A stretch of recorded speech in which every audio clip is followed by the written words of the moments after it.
Hey, welcome back to the chess channel for beginners. For you beginners and some intermediate players, today I'm going to demonstrate the Slav defense. I played it today, and I'm going to talk you through how I play it. Now, if you play it differently, I understand, but this is how I play it. I play it similarly to the Carol Khan with the same concepts. However, it's not the Carol Khan. It looks like it, it's just not. All right, so let's get into it. D4, C6, D5, he plays C4, I play D5. He doesn't take, at this point, this is the Slav defense, the modern line. You develop your knight, I develop my knight, he develop his knight. This is a 3 knights variation. And then I bring out the bishop to F5. Now he opens, and now I slide the bishop down to G6. Because I want to open up this line should he take. Okay? Now, he plays the move knight h4. However, after capturing on h4, after capturing on g6 and recapturing on g6, the h file is open, and that's what we want. And then we just have to kind of confuse our opponent a little bit by playing what we call a passive move or intermediate move with the queen to just mix things up. Now, the reason that I played this is not to have my bishop, not to have my knight attack or to threaten anything. It's because I want to expose my bishop. This is the, and you're going to see here in a couple of moves why I want to expose my bishop. Because from this point here, I am calculating some action on my queen side simply because there's no, what can you really do on this side? I wouldn't attack over here on this side, on the king side. Why? Because I have a lot of forces over here. You're thinning the troops out over here. We're building a pawn structure, pawn lines over here. And you have a knight in a good place over here. You have a pawn that has not been captured, which will make a pretty good, decent pawn break to open up your light square bishop to get the bishop in the game.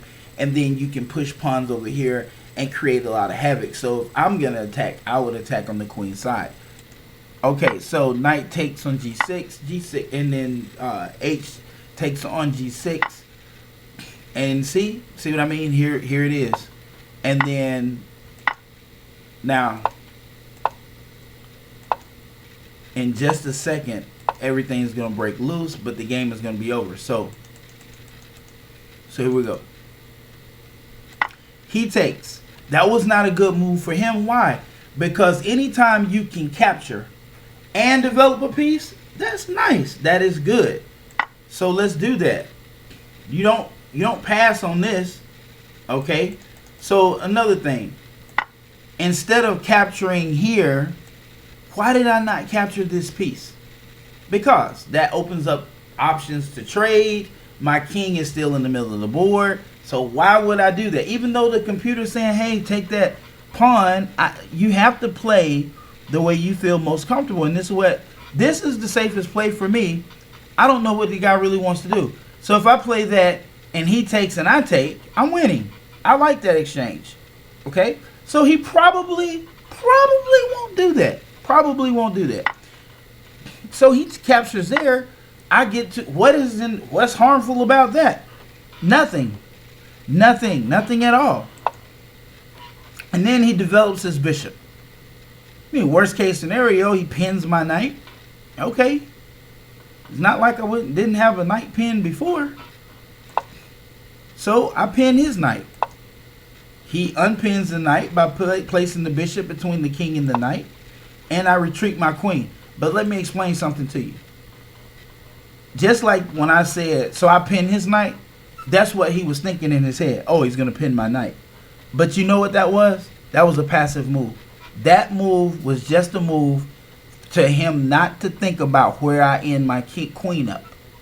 Because the ideal place is to place my queen on c7, which is attacking h2 with an open file.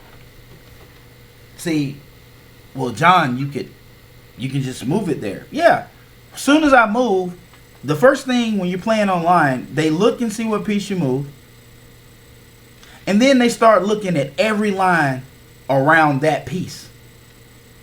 Oh, so you want to come here. Your plan is ruined. Now you can still make your plan work. You just have to play a little harder now. But when you do moves like this looks like a natural move. This looks like a natural move.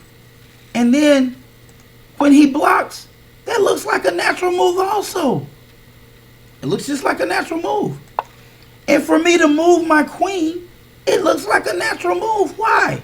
Because why would he knows, okay, well, he's not going to stay there. That's why I put the bishop there to relieve the pin on the knight. And he's going to move his queen because he's in fear of my knights. Look at the guy's name is Knights Are Dangerous. That's his name. So now I'm placed in a perfect position. He moves his queen out. I said, okay, great. So now I place the knight to threaten the queen. Now his mind is focused on the knight. He says, I'm going to steal a piece. No, you're not. I'm going to block with the knight by playing the move knight to d7. And the bishop, which is intentionally not developed yet, is going to help me protect this diagonal. Think of it as a fianchetto bishop that never fianchettoed. So what? I can't castle my king. Sue me. But he can't launch a formidable attack from this position. He has to do something. He has to do something again right now. And the reason he has to do something is because that knight move, that knight is on a very strong square. I can in tempo force him to trade his bishop.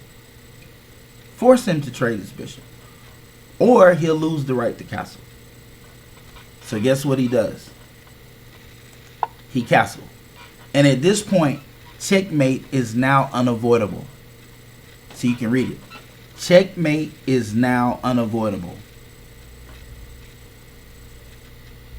So there's no way. And all this move was possible. And this is the teaching moment for beginners. This move here, this option was possible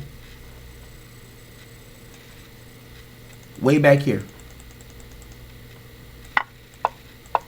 Right there. By playing that move that made this other move possible. This is how I checkmated my opponent right here.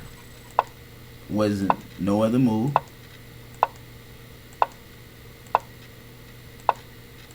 And there it is. Checkmate. So when you're playing the game, look for these type moves, especially, but it involves a little bit of calculation. This is the psychology part to chess. This is how you outwit your opponent. As always, if you like the video, click like, hit subscribe. Chess Addict 35802. Shoot me an email if there's a particular opening that you would like to see demonstrated. Someone sent me an email and said they wanted me to play the Slav. And I said, okay, I'll play the Slav. If it's not really in my opening repertoire, but when I looked at the theory and the theoretical lines behind the Slav defense, it was very similar to the Caro-Kann, so I figured I could pull it off. And this is the modern variation 3 knights version. So, yep, so if you drop me an email, let me know what you think about the video, or if you want me to make a video and talk about some of the lines, or talk about how I play a particular opening, just hit me up, chessaddict35802@gmail.com, and I look forward to hearing from you, and thanks for watching the video.